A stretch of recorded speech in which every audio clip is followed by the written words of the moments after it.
dalam rangka seminar penerapan budaya positif di kelas dan di sekolah.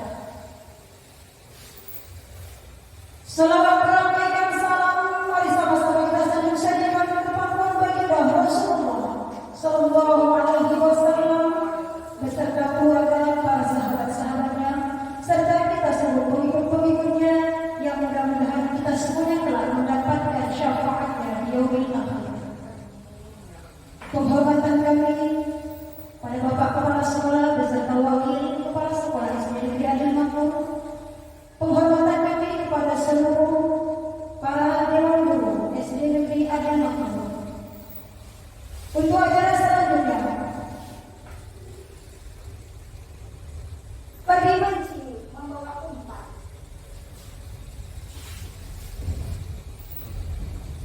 Umpannya habis dimakan ikan. Dengan senang hati saya ucapkan selamat datang di Kampung Ujang.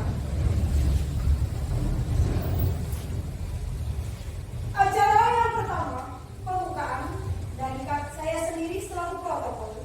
Acara selanjutnya, pembacaan ayat suci Al-Quranul Karim yang akan dilantunkan oleh teman kami yang bernama Marcella SPD. Kepada Ibu Marcella SPD, kami persilakan dengan segala hormat.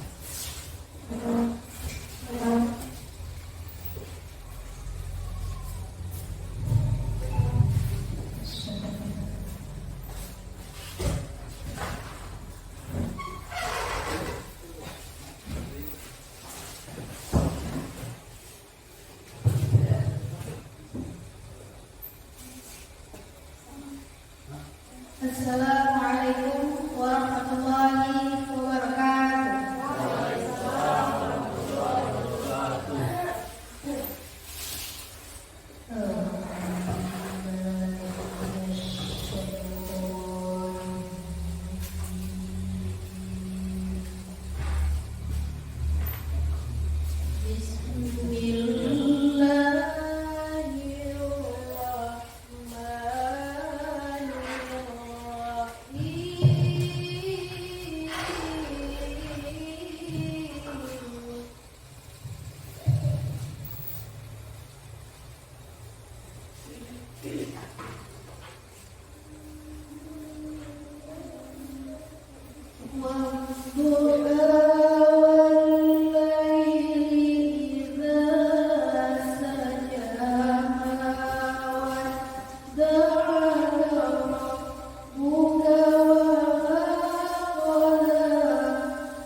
dalam menentukan melakukan di hadapan itu semua. Upaya selanjutnya meningkatkan Indonesia Raya yang akan dipandu oleh Gabung Wakil SPD. Pada Ibu Wakil SPD kami persilakan waktu dan tempat dimasukkan.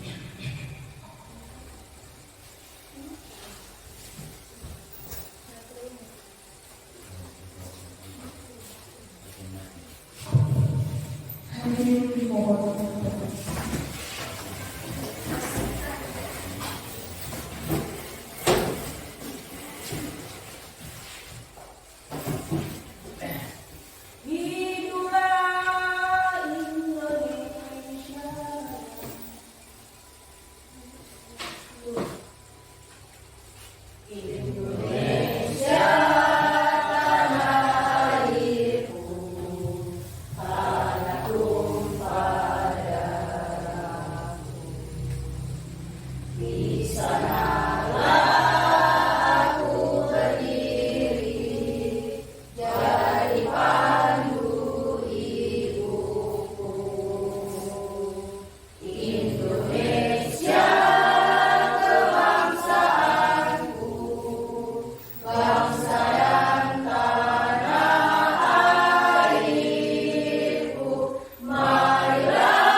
Assalamualaikum warahmatullahi wabarakatuh. Alhamdulillahirabbil alamin. Wassalatu wassalamu ala asyrofil anbiya'i wal mursalin wa ala alihi washabihi wasallam. Marilah kita selalu bersyukur atas rahmat dan nikmat yang selalu Allah berikan kepada kita, sehingga kita berkumpul di tempat ini. Tidak lupa pula salawat dan salam tidak berhubungnya kita panjatkan hadirat Allah Subhanahu wa taala yang telah membawa kita dari zaman jahiliyah ke zaman yang penuh dengan ilmu pengetahuan. Yang saya hormati Bapak Ibu Dewan Guru sekalian yang berhadir di ruangan ini. Adapun saya ingin menyampaikan sedikit sepatah dua kata-kata, yaitu tentang salah seorang guru, yaitu Bapak Ayah Permana selaku guru SD Adil Makmur sedang melakukan kegiatan seminar penerapan budaya positif di kelas dan di sekolah. Saya ucapkan terima kasih kepada Dewan Guru yang mau berpartisipasi untuk mengikuti kegiatan seminar ini. Demikianlah yang dapat saya sampaikan dan saya serahkan kembali ke moderator, dan semoga kegiatan ini berjalan dengan lancar. Saya akhiri, wabillahi taufiq wal hidayah. Assalamualaikum warahmatullahi wabarakatuh. Waalaikumsalam warahmatullahi wabarakatuh. Terima kasih telah mengucapkan kepada kepala sekolah yang sudah melakukan sebuah atas yang berkaitan dengan Pancasila. Untuk acara selanjutnya yaitu penyampaian materi yang akan disampaikan oleh Bapak Ayah Permana SPD. Pada Bapak kami persilakan.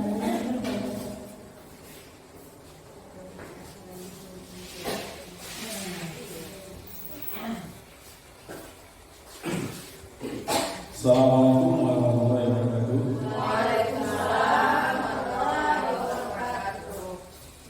Pertama-tama saya bersyukur kepada Allah Subhanahu wa taala yang dimana telah memberikan kesehatan dan nikmat umur untuk hadir di kegiatan hari ini, seminar penerapan budaya positif di kelas dan di sekolah.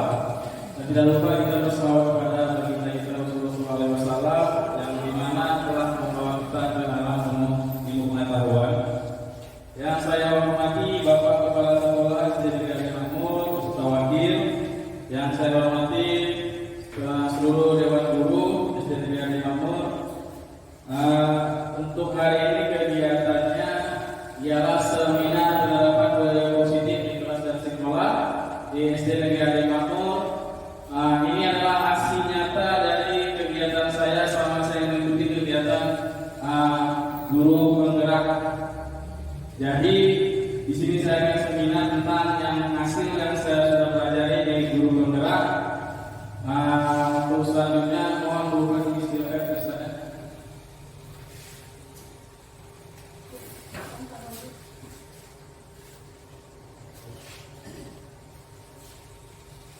Oke, tapi sebelum kita masuk ke konsepnya, saya mau explain sebentar, boleh?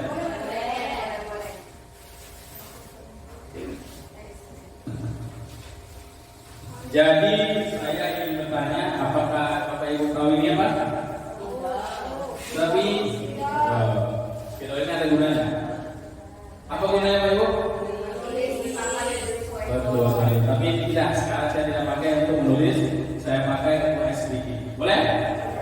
Oke. Yang pertama, kalau saya angkat, Bapak Ibu tepuk tangan.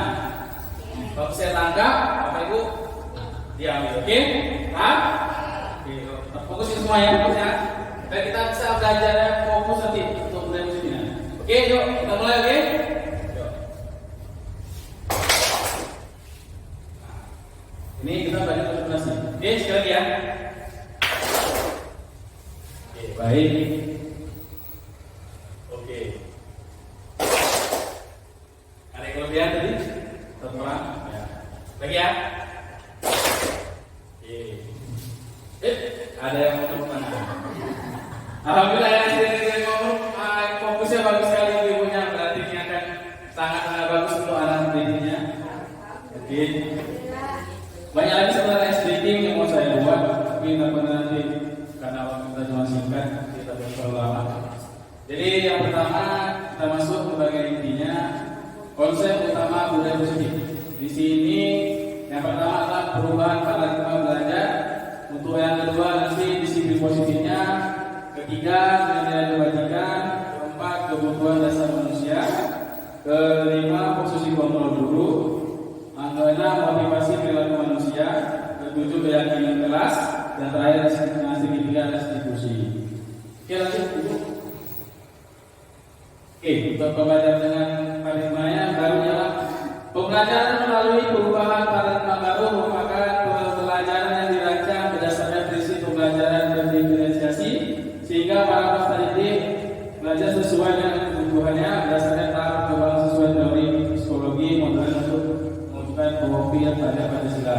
Jadi sekarang kalau kita sudah memakai kurikulum merdeka, jadi saya garis bawahi profil Pancasila. Jadi itu berkaitan dengan IKM kita, Pancasila.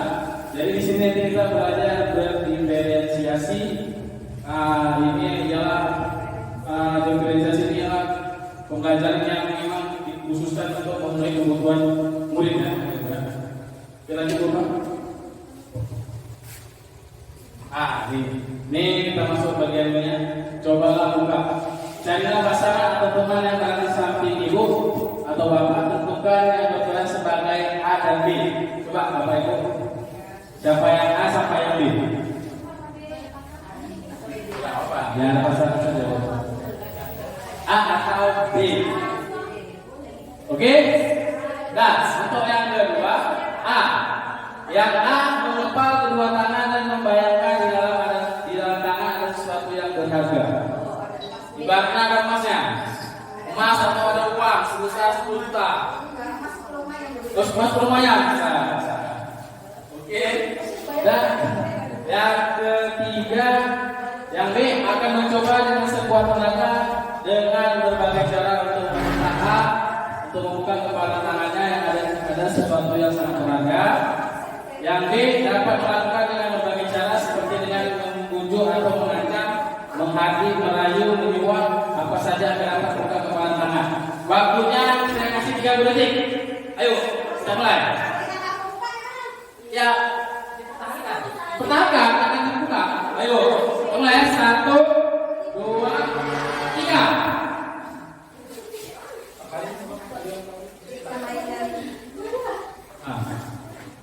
Oke, waktu itu 30 detik.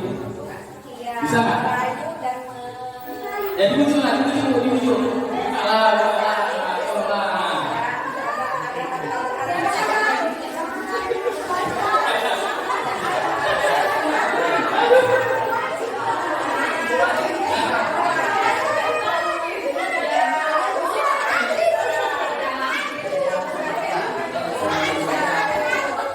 Oke, waktunya habis. Satu kali.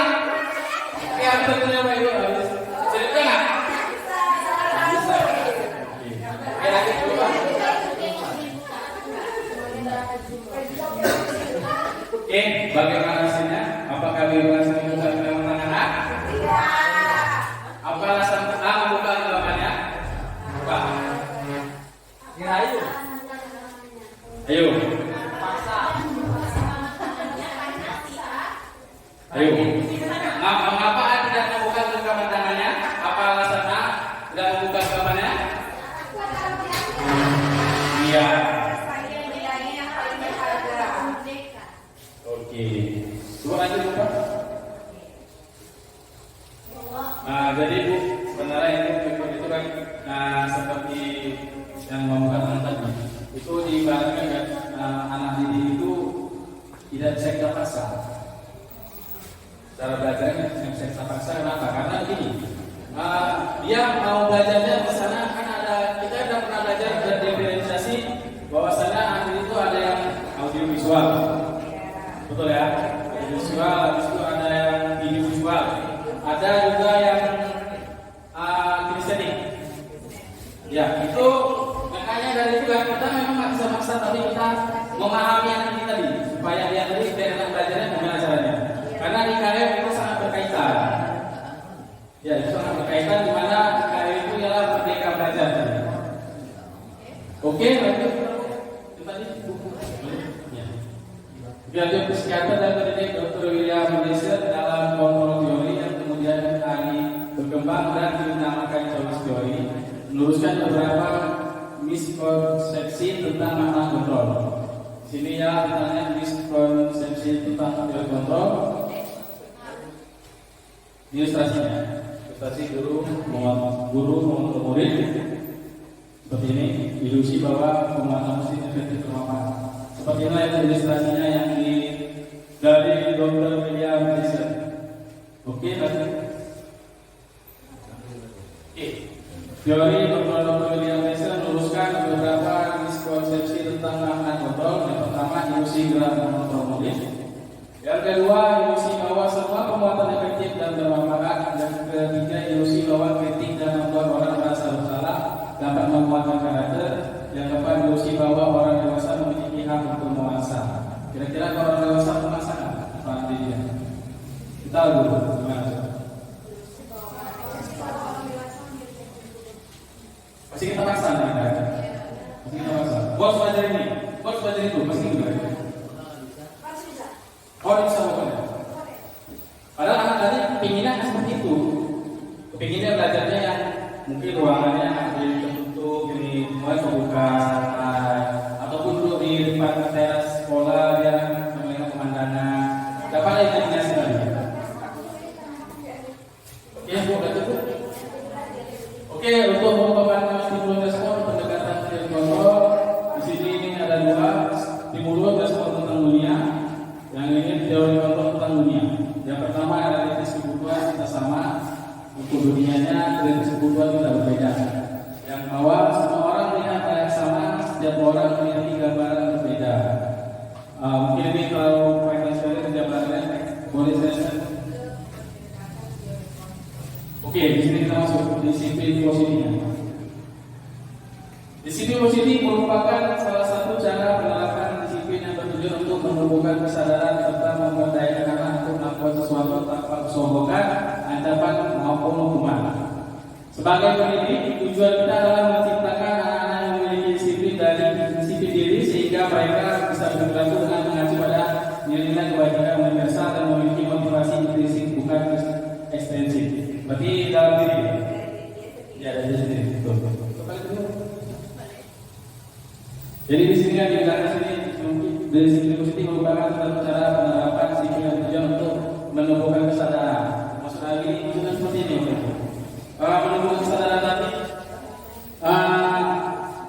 dari dalam diri Lestari tadi bahwasanya nggak perlu dipaksa lagi dan sudah mengerti. Oh, bahwasanya ini tidak baik dan kurang pekan. Jadi aku harus berubah. Jadi kita sebagai guru hanya menuntut saja diri kita untuk dia sadar atas yang apa yang dilakukan atau apa yang dibuatnya selama ini. Oke, Bu, lanjut. Nilai-nilai diperhatikan seperti toleransi, rasa hormat, menghargai, empati, pengetahuan, kreativitas, kerjasama, percaya diri, dan komitmen serta nilai yang terkandung dalam profil pelajar Pancasila. Kalau hari ini kita kayak seperti toleransi kayak udah apa belum? Sudah ya? Sudah ya? Kalau rasa hormat kira-kira sekolah kita? Sudah ya? Untuk menghargai pun sudah ya? Empati, pengetahuan, ya, kreativitas, bersama, percaya diri, dan komitmen ya. Serta nilai terkandung dalam profil pelajar Pancasila. Kalau komitmen di kelas kira-kira ada yang buat apa itu? Enggak, komitmen di kelas. Sudah ya? Sudah ya? Oke, nanti kita akan lagi. Lanjut dulu Pak.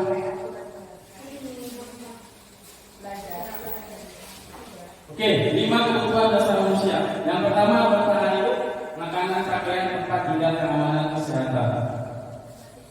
Yang kedua kasih sayang dan rasa diterima, dipedulikan, berbagi, kerjasama, menjadi bagian dalam kelompok. Yang ketiga penguasaan atau memiliki prestasi. Yang keempat, kebebasan memiliki pilihan mencoba hal baru mampu mengendalikan dirinya. Yang kelima, kesenangan bermain humor antusiasme tertawa. Lanjut Pak. Oke, kita saksikan videonya tentang brutalitas manusia.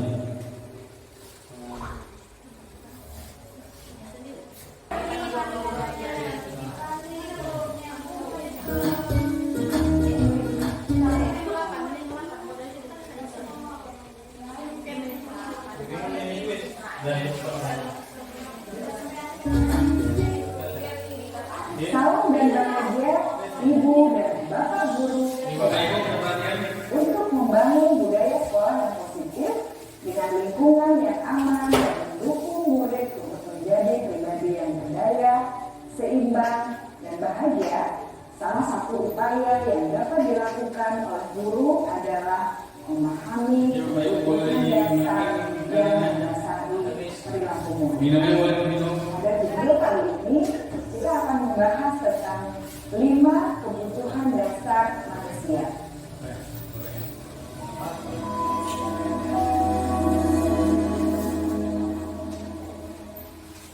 Ki Hajar Dewantara dalam salah satu kutipannya menyatakan, kita ambil contoh perbandingannya dengan hidup tumbuh-tumbuhan. Seorang petani dalam hakikatnya sama kewajibannya dengan seorang pendidik yang menanam padi misalnya. Hanya dapat menuntun tumbuhan padi. Ia dapat memperbaiki kondisi tanah, memelihara tanaman padi, memberi pupuk dan air, membasmi ulat-ulat atau jamur-jamur yang mengganggu hidup tanaman padi, dan lain sebagainya.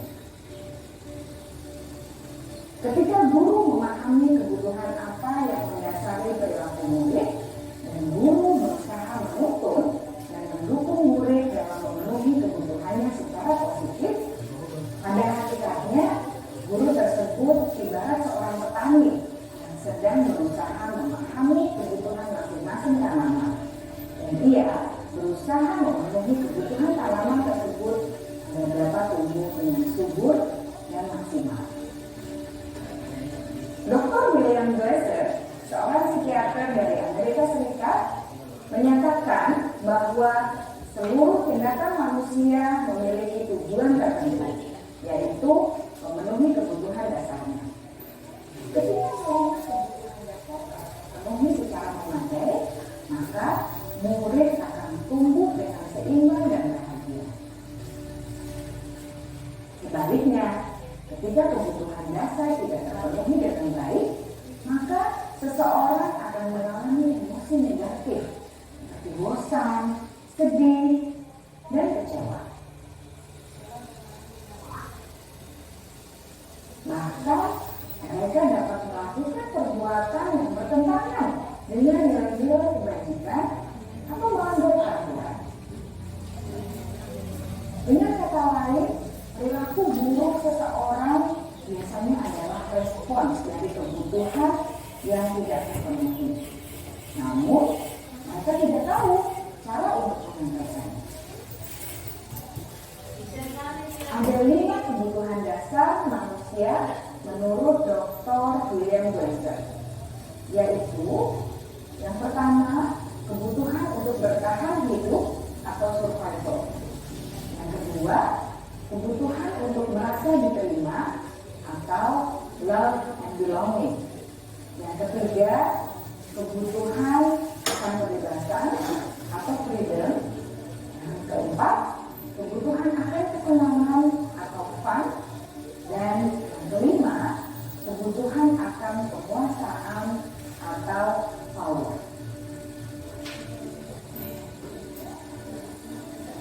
Kebutuhan dasar yang pertama adalah kebutuhan yang bersifat fisiologis untuk bertahan hidup atau survival.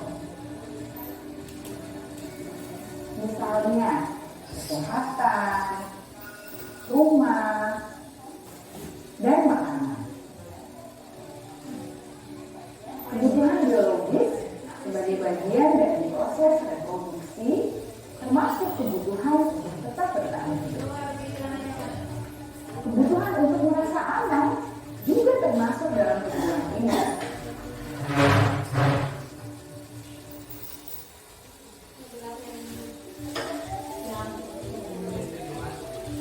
murid dapat belajar dengan baik, kebutuhan mereka akan merasa aman, pangan, sandang, dan papan harus terpenuhi.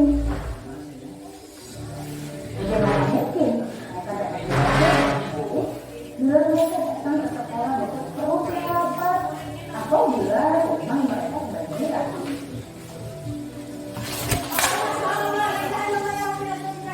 Setelah kita mengetahui kebutuhan pertama yang sebagian besar dengan sifat psikologis, mari kita lihat kebutuhan kedua sampai kelima yang semuanya berhubungan dengan psikologis.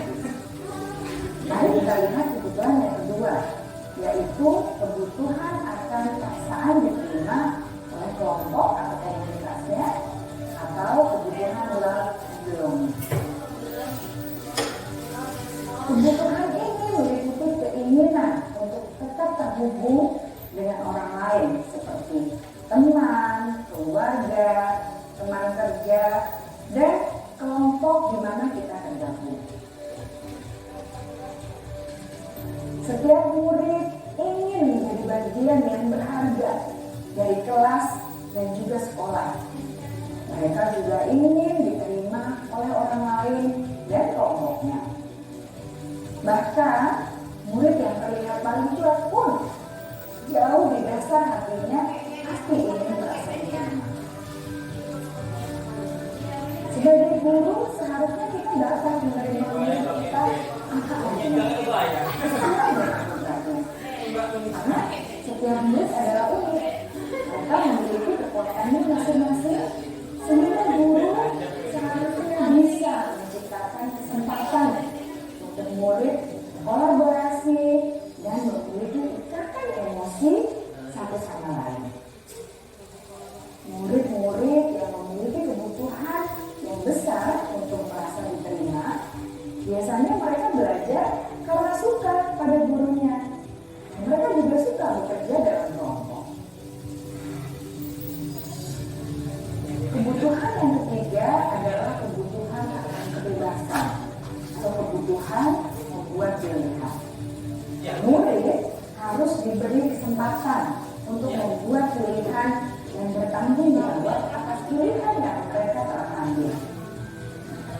Beri mereka kebebasan bukan berarti membiarkan mereka melakukan apa saja yang mereka mau, melainkan lebih memberi mereka kesempatan untuk membuat pilihan, menyuarakan pendapat mereka dengan percaya diri, dan memberi mereka kesempatan untuk mencoba hal-hal yang baru.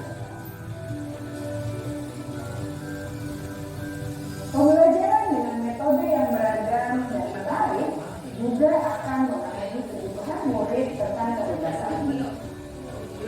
Pembelajaran berdiferensiasi, di mana guru menyediakan beberapa jenis tugas yang bisa dipilih oleh murid sesuai dengan mereka, sangat baik untuk mengembangkan murid menjadi lebih mandiri dan memiliki motivasi internal.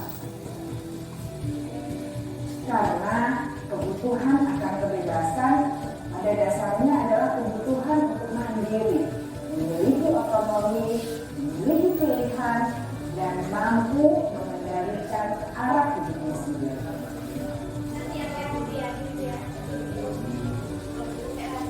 Kebutuhan yang keempat adalah kebutuhan akan kesenangan. Bayangkan Bapak Ibu hidup tanpa rasa senang, betapa menyedihkannya. Glasser menghubungkan kebutuhan akan kesenangan dengan belajar. Jangan sepelekan kebutuhan murid untuk merasa senang di kelas. Sebagai guru, jangan ragu-ragu untuk dengan sengaja memasukkan kegiatan yang menyenangkan dalam kelas. Murid-murid dengan kebutuhan dasar kesenangan yang tinggi ingin menikmati apa yang mereka lakukan. Mereka juga konsentrasi tinggi saat mengerjakan hal-hal yang disenangi.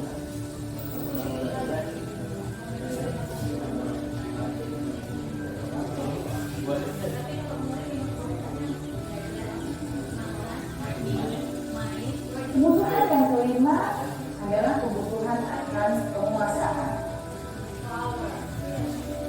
setiap murid memiliki kebutuhan untuk merasa kompeten, menjadi terampil, diakui pencapaian dan keterampilannya, mendengarkan, bisa membuat dampak dan pengaruh, dan memiliki rasa harga diri. Mereka sebaiknya diberi kesempatan untuk membuat keputusan tentang hal-hal yang penting dalam hidupnya dan tidak merasa dikontrol oleh sistem sekolah.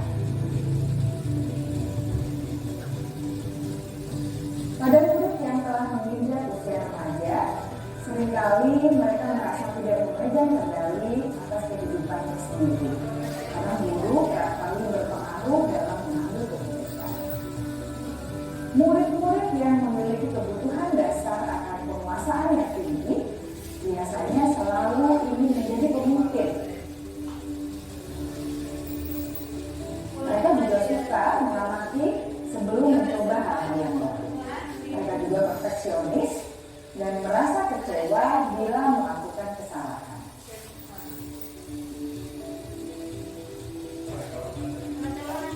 Ibu bagi kita untuk mengetahui kebutuhan dasar murid-murid agar kita memahami alasan dibalik sikap dan tingkah laku mereka.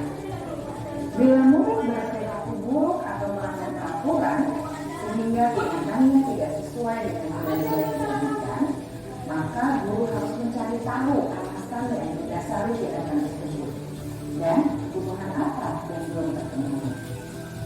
Melalui percakapan dengan guru dalam pendekatan disiplin positif, murid dapat diajak untuk bersikap efektif dalam mengenali kebutuhan-kebutuhan yang berusaha mereka penuhi dan mendasari tindakan mereka. Jika guru mengabaikan perilaku murid, maka perilaku tersebut akan berpengaruh pada suasana kelas yang kurang kondusif dan akan berpengaruh pada tujuan dari pendidikan itu sendiri. Ibu bapak guru hebat, mari kita menjadi guru yang lebih baik dengan memahami kebutuhan dasar murid-murid kita yang senantiasa membimbing mereka untuk menjadi pribadi yang berdaya, seimbang, dan bahagia.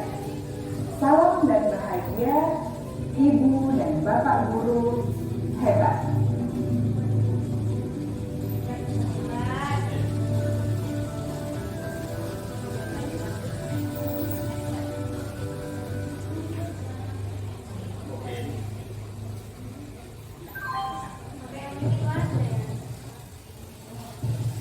Oke, Bapak Ibu, tadi sudah dilakukan video. Ini lanjutannya. Oke, 5 posisi kontrol. Jadi ada 5 posisi kontrol. Yang pertama ialah penghukum. Kira-kira kita masih ada kasih hukuman kan?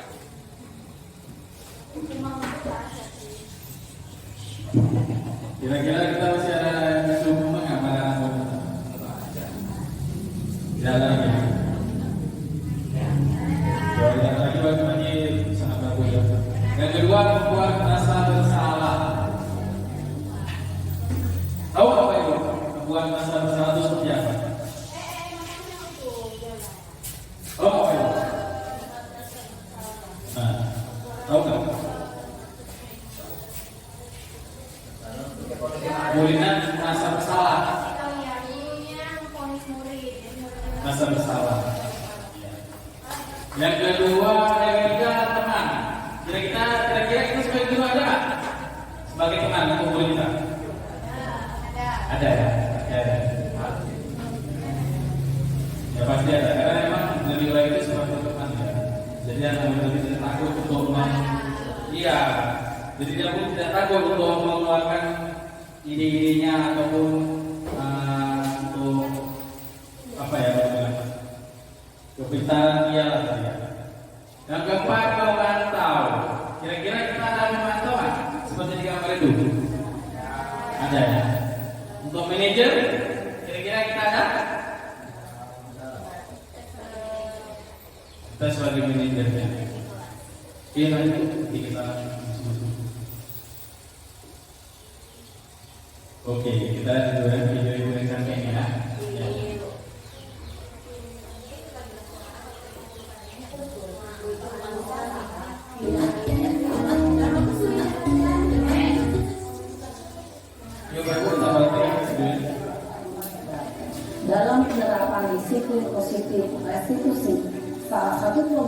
dikembangkan adalah 5 posisi kontrol. 5 posisi kontrol dalam restitusi adalah proses perjalanan seorang pendidik agar dapat mengenai dirinya. Pada video kali ini, kita akan membahas tentang 5 posisi kontrol yang dikembangkan oleh Brian Rosser dan contoh penerapannya.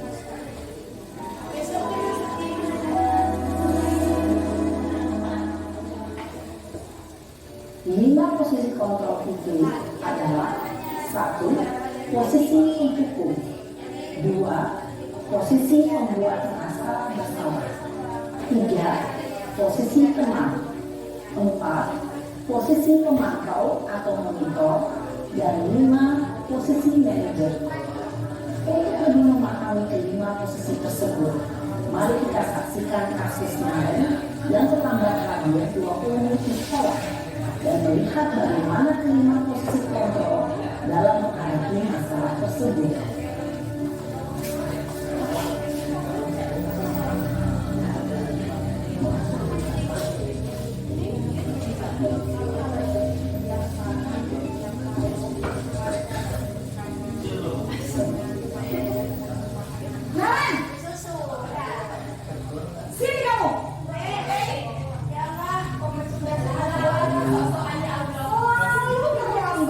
Ini yang dimaksud Kamu deh, pasti terlambat.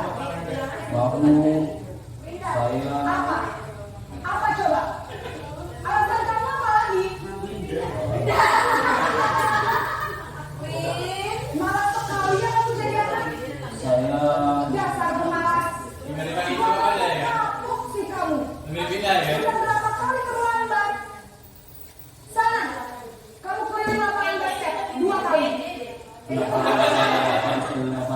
Bu. Kenapa? Kamu lawan ibu? Berani-beraninya jawab. Sudah terlambat, masih berani jawab pula? Tampak nggak? Sekarang, keliling lapangan basket. Apa? Pergi sana ke lapangan basket. Posisi hukum biasanya berbicara dengan nada tinggi, menghardik, menunjuk-nunjuk, menyakiti, dan menunjuk. Hukuman bisa berupa fisik maupun psikis. Ibu dan bapak guru hebat. Dampak yang terjadi pada murid ketika guru berada pada posisi penghukum adalah murid cenderung akan memberontak, bahkan menyimpan dendam.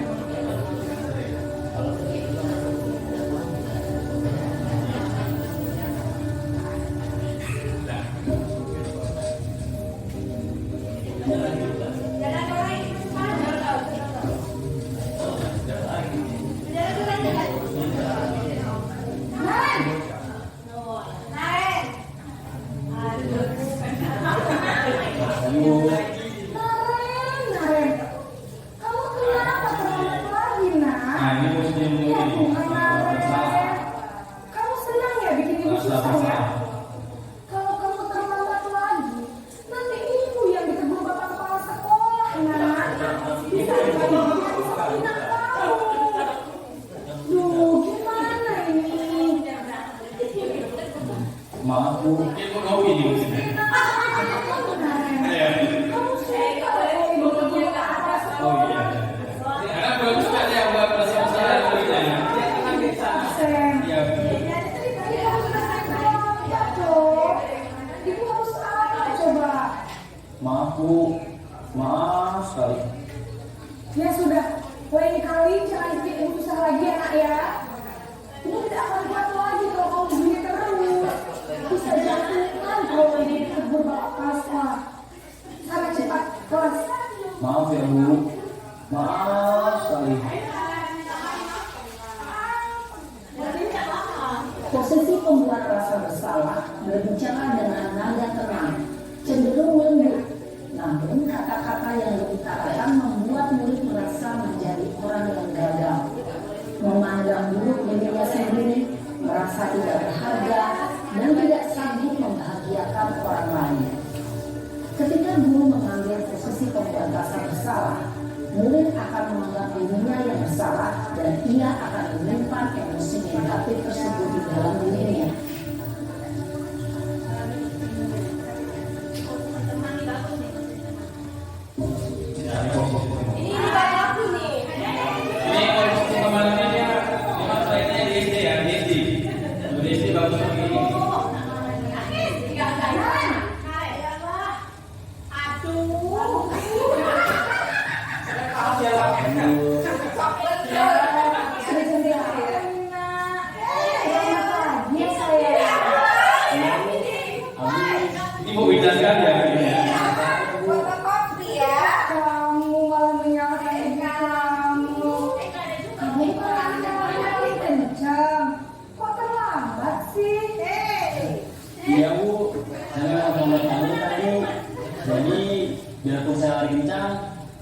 tetap nggak kekejar Bu. Ya sudah sana. Nah, ini lain kali larinya lebih kenceng lagi ya, biar gak terlambat lagi. Bikin selebih demi ibu. Bisa kan? Bisa Bu.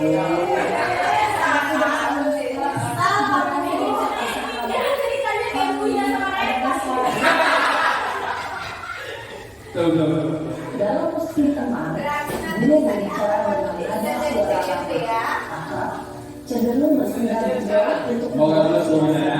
santai. Yang keempat menjalannya. Aman dan dekat dengan diri. Identitas yang menciptakan identitas sukses atau berhasil. Namun, kemudian karena ini masih dengan eksternal, maka ada faktor ketergantungan dari murid kepada orang tertentu. Di sini guru absennya, sehingga di lain waktu murid bisa berperilaku baik, namun hanya kepada orang-orang tertentu saja.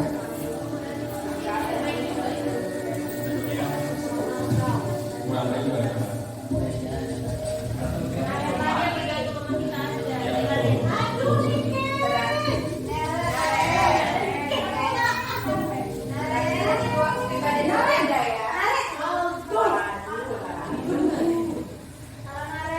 Selamat pagi Bu.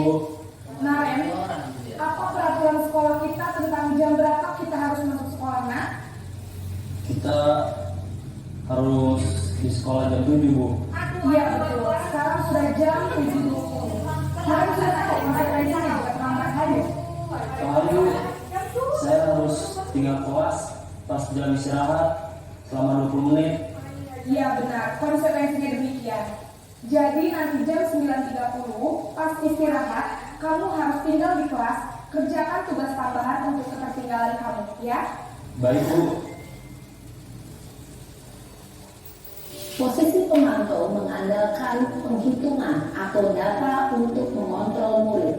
Guru mengarahkan murid berdasarkan peraturan dan konsekuensi.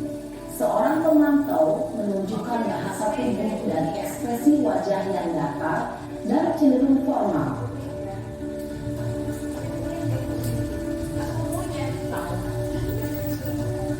Nah, ini posisinya paling bagus bagi guru.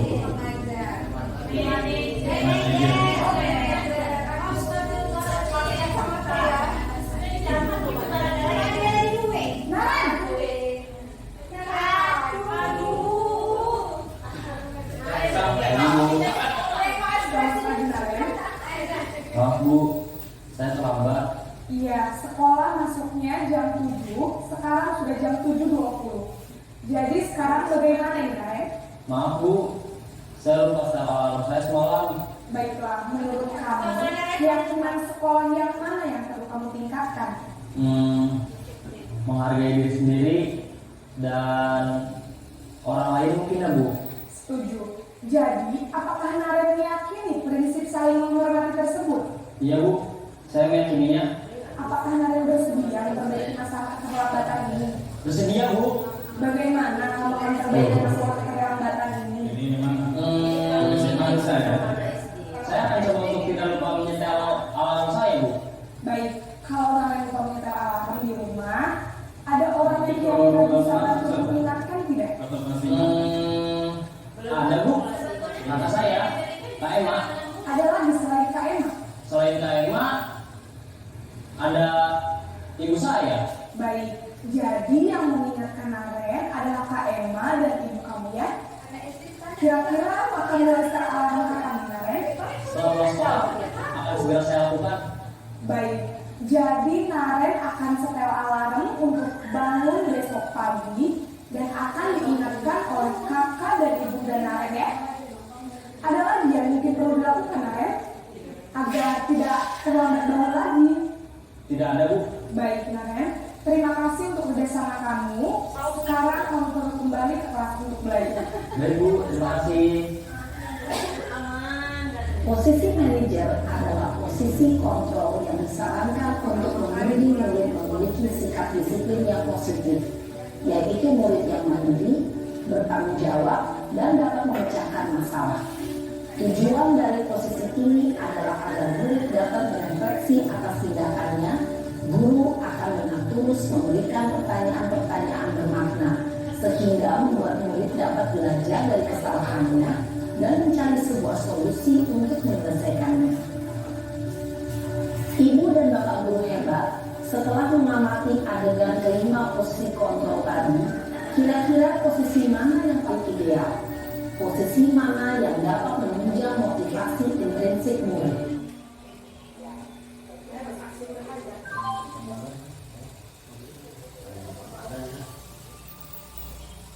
Ya udah Bu, tadi kita nonton videonya, sekarang kita langsung contoh kasusnya. Pernyataan di kolom pertama, yang kedua siapa yang mengatakan. Jadi pernyataan pertama adalah saya kecewa sekali dengan kamu. Kira-kira siapa yang mengatakan? Oke, betul. Nanti kita tengok pertanyaan jawabannya. Nah, kamu tidak pernah benar melakukannya. Ayo lakukan demi ibu bapak. Apakah kamu mau mendapatkan stiker bintang hari ini? Bagaimana kamu bisa menyelesaikan masalah ini? Kamu selalu yang paling terakhir. Lihat jawaban apa?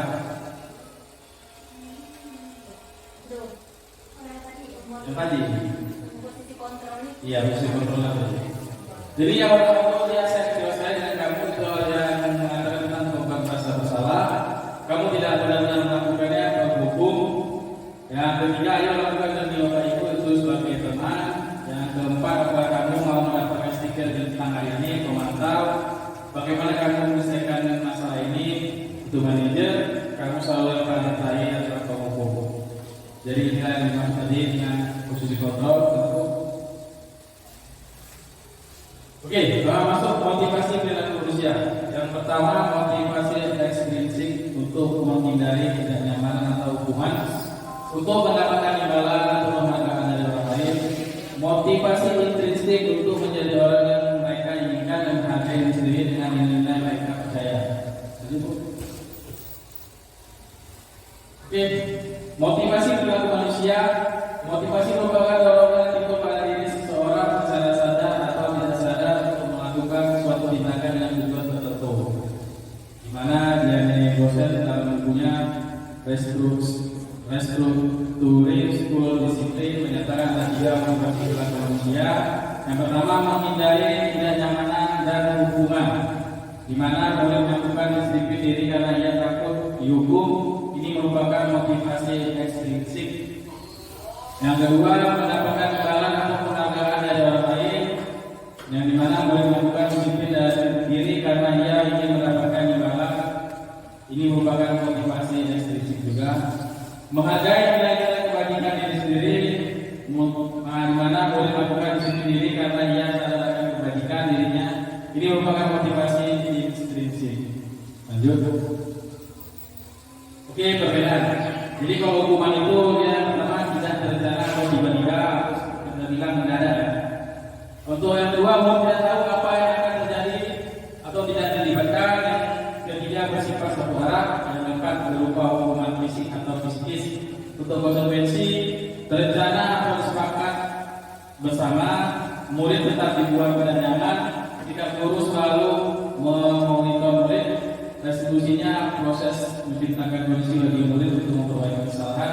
Yang kedua, proses kolaborasi yang mengajarkan murid mandiri dan mencari solusi dari permasalahan yang dihadapi.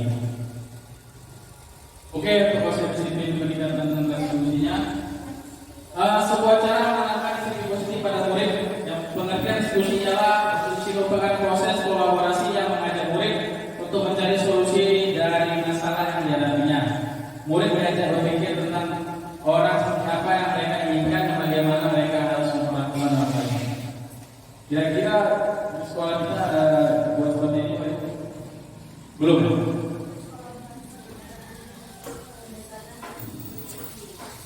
Kira-kira belum atau sudah ada guru-guru yang membuatnya?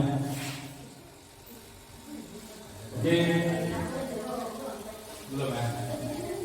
Prinsip restitusi ialah bukan untuk menebus kesalahan, namun bagaimana memaknai kesalahan sebagai suatu pembelajaran, suatu tawaran, bukan paksaan, atau menuntut untuk melihat dalam diri mencari kebutuhan dasar yang dasar tindakan.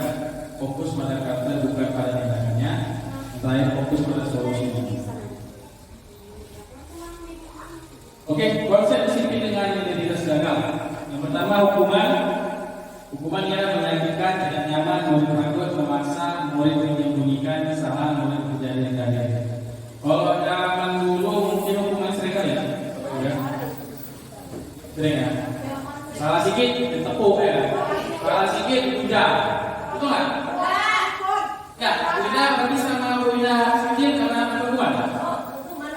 Nah, ya di sekolah. Ya, pasti.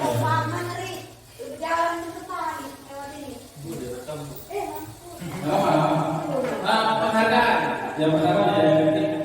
Penghargaan itu memang tidak efektif karena di sana kita merusak hubungan sifat diri, memastikan identitas, mengumpulkan dengan sistem ranking, merampas hak menghargai diri. Kira-kira penghargaan ini ada apa yang buat di sekolah kita, di kelas? Ada ya. Berarti dia tidak baik, tidak termasuk baik.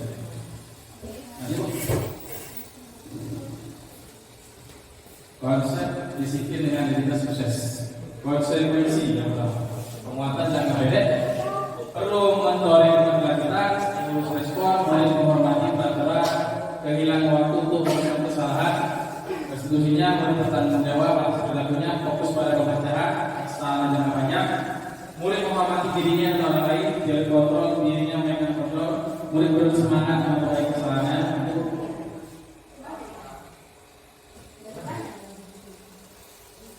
Perbedaan, contoh kasus, siswa membuang sampah sembarangan. Misalnya hukuman, guru menghukum siswa tersebut untuk berlari mengelilingi lapangan. Guru marah siswa merasa takut. Kenapa yang melakukan itu? Tidak. Apa guru? Konsekuensinya, guru memberikan konsekuensi untuk membersihkan sampah yang ada di seluruh pekarangan sekolah. Kira-kira ada. Guru tegas dan siswa menghormati peraturan. Oke.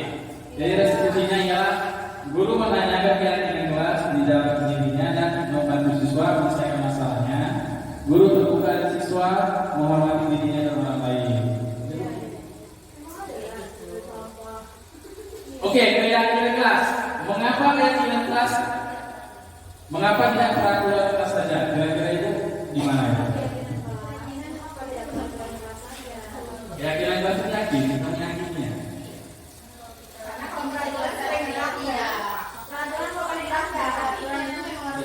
Betul sekali.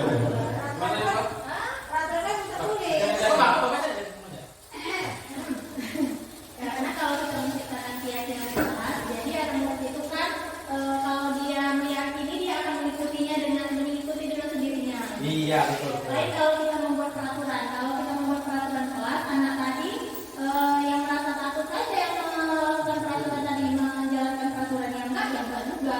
Betul sekali. Ini kalau guru penggerak nih. Angkatan 11 lah.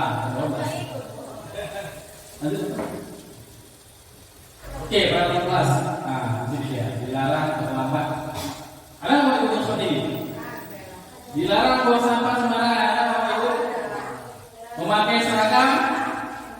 Pasti ya. Dilarang menutup mainan. Dilarang ketemu teman.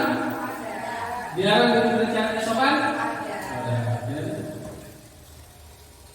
Bagaimana pembentukan kajian kelas? Yang pertama lebih dasar dari peraturan. Yang kedua upaya pertanyaan universal. Yang ketiga dibuat dalam bentuk kalimat positif. Yang keempat sedikit saja agar mudah diingat. Sesuai dengan kondisi kelas, sekolah agar mudah diterapkan. Yang keenam semua warna kelas atau sekolah digunakan saat membuangnya. Oke, prosedurnya.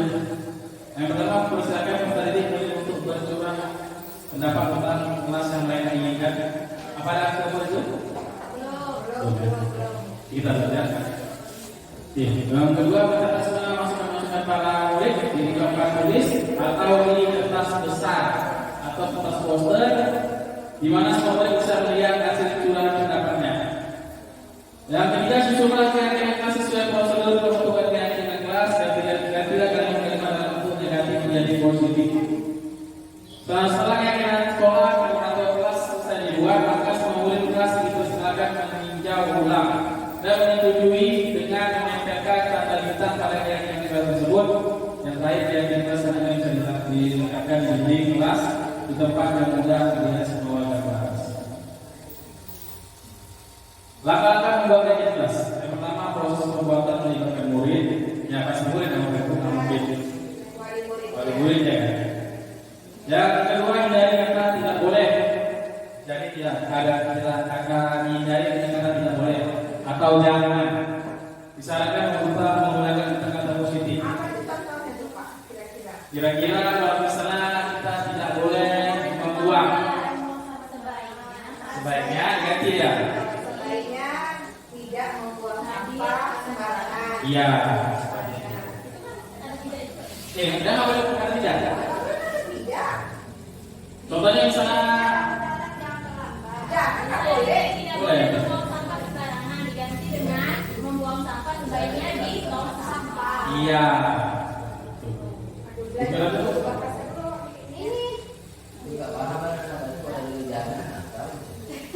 Oke. Ini saya pilih polanya. Ini contohnya kawan saya. ini ada bilang. Berarti ada usul di sini ya Pak ya. Segitiga diskusi merupakan proses dialog yang jalan guru atau menghasilkan murid yang mandiri dan bertanggung jawab dalam menyelesaikan permasalahan yang dihadapi. Oke, ini segitiga diskusi. Kamu tentunya punya alasan mengapa melakukan itu. Adakah cara berdiri untuk mendapatkan apa yang kamu lakukan? Oke, segitiga ini cara segitiganya. Yang pertama, menstabilkan identitas, kualitas kebutuhan, menanyakan keyakinan. Di sini ada video saya. Saya buat ini sama Asma. Ada sedikit. Lanjut. Ini video saya. Hai Rani. Suaranya.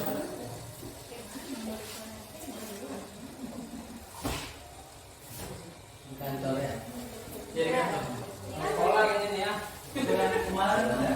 Oh ini aku temukan ini naskah ngomong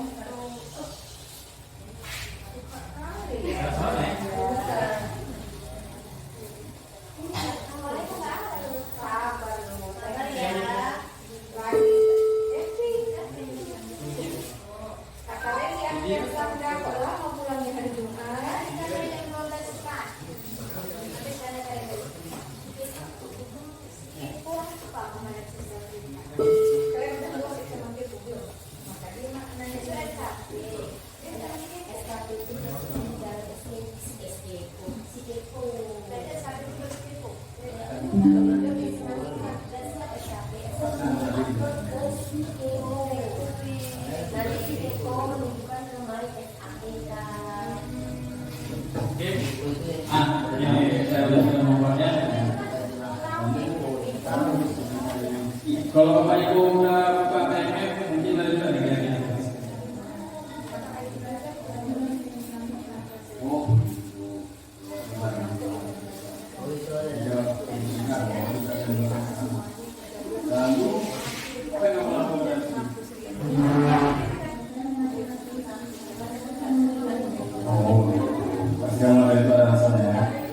Iya Pak, dan saya itu saja. Saya kan sudah susah payah mengajarkan Al, tapi Rizky terus mengucapnya dan tidak mau berusaha sendiri. Karena kamu terjaga, Bapak senang menghargai dengan kamu tidak berbalik hidup dari perusahaan. Jadi sekarang kita lakukan tindakan kamu sampai menjadi apakah sesuai dengan kelas. Menurut kamu di kelas apa yang sudah kita langgar? Lalu menghadapi rasa Ya betul. Menurut kamu saling menghormati teman itu penting atau tidak menurut kamu? Oke, bagus. Kalau menurut kamu penting, penyakitan apa yang harus kamu lakukan pada saat kamu sedang marah? harus lebih besar. Kamu bersedia memperbaiki masalah ini? Sudah. Apa yang kamu lakukan untuk memperbaiki masalah ini? Saya harus bisa mempersabar dan menarik amanah saya. Jika ada teman saya yang mungkin saya saya melakukan guru mata pelajaran atau wanita saya, Pak. Iya, tepat sekali. Semangat ya. Sekarang boleh kembali ke kelas. Terima kasih. Terima kasih, Pak.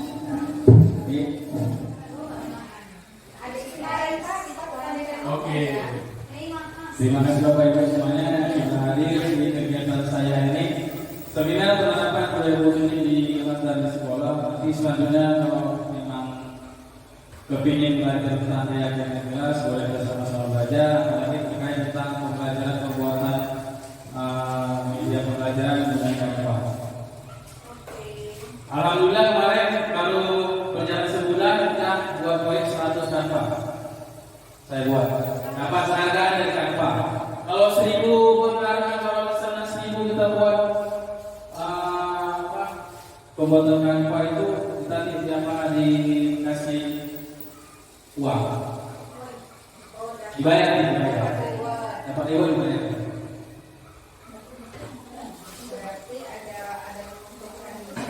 Ya. Memang sih lebih mudah pakai Canva daripada pakai. Nah iya, pakai apa? PowerPoint. PowerPoint kita ribet. Kita mencari apa susah kan? Semuanya bayar. Kalau pakai Canva, apa yang kita buat kita klik aja. Saya ingin gambar Pak Sudha lagi video misalnya. Itu aja. Tapi yang bukan gambar Pak Sudha, gambar guru dia. Ilustrasinya. Oke Bapak Ibu, saya persilakan ke Bu moderator, silakan Ibu penutupan tanya. Saya mau soal gimana ya? Terima kasih Bapak Ibu semuanya. Saya ucapkan terima kasih sekali lagi hari ini yang telah berpartisipasi di kegiatan saya. Saya berdoa hanya bisa semoga Bapak Ibu sudah rezekinya, sudah langkahnya, sehat selalu dan menjadi orang-orang sukses dalam guru. Dan jangan lupa juga jadilah guru yang hebat dan lalu kita. Sekian, terima kasih.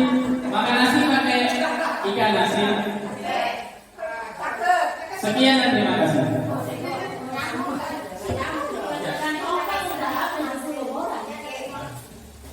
Terima kasih kepada Bapak yang dengan SPD yang sudah memberikan paparan seminar penerapan budaya positif di kelas sekolah.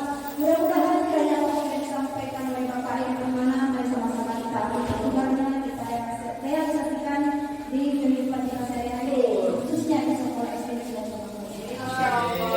Acara selanjutnya yaitu doa yang akan dipimpin oleh Bapak Sunda dari SPD. Pada Bapak Sunda dari SPD.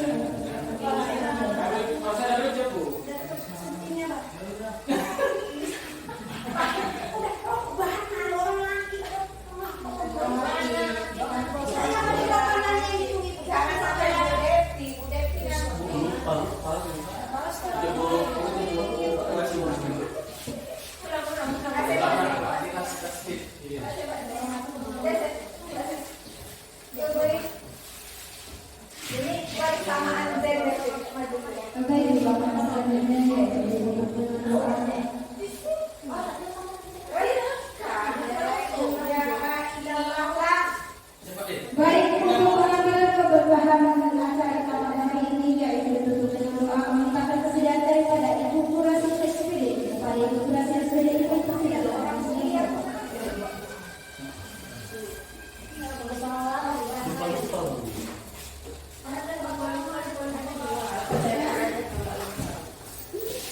Bisa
Berikan pasangan kepada orang yang tidak aku dan tidak ada yang maka